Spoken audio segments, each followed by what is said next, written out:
салом бинандагони азиз, барномаи ҳамкалам ва ҳамалам аст манзури шумо. Суҳбати навбатии мо бо доктори илмҳои филология, профессор, журналист Абдусаттор Нуралиев мебошад.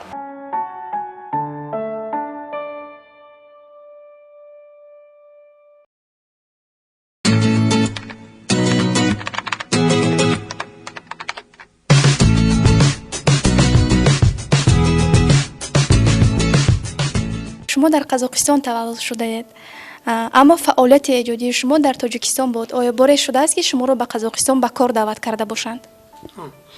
соли 1958 ман Тоҷикистон ба омадагӣ будам. бинобар ин вақте ки бори аввал апрели ҳамон сол, моҳи апрели ҳамон сол ба конференсия донишгоҳ он вақто ҳам хеле буд ки донишгоҳҳо ба навбат конференсияи илмии донишҷӯёнро мегузаронданд ки ҷумҳурии осиёи миёна ва Қазоқистон.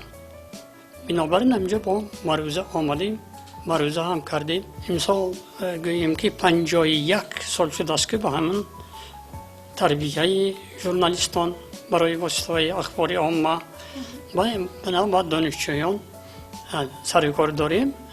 насли замони шӯравӣ журналистикаи тоҷик аз насли нави замони истиқлолият чӣ фарқият дорад? замони шӯравӣ ин фарқият албатта бисёр ҳаст. фикри андешаҳошон албатта инҷа андаке фарқ мекунад.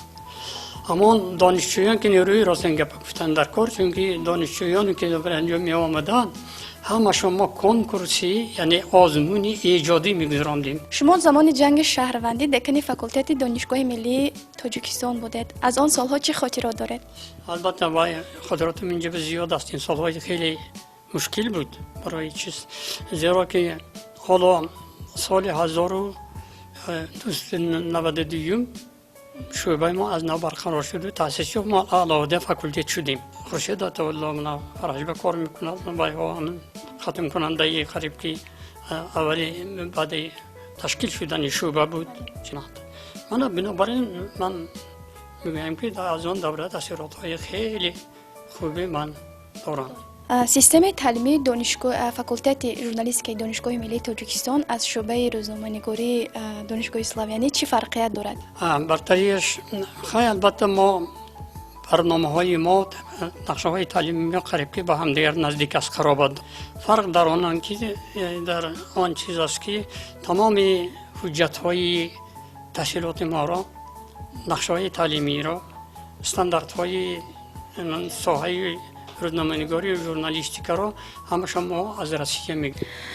боре аз журналист шуданатон пушаймон шудаед? не, ҳеҷ гоҳ.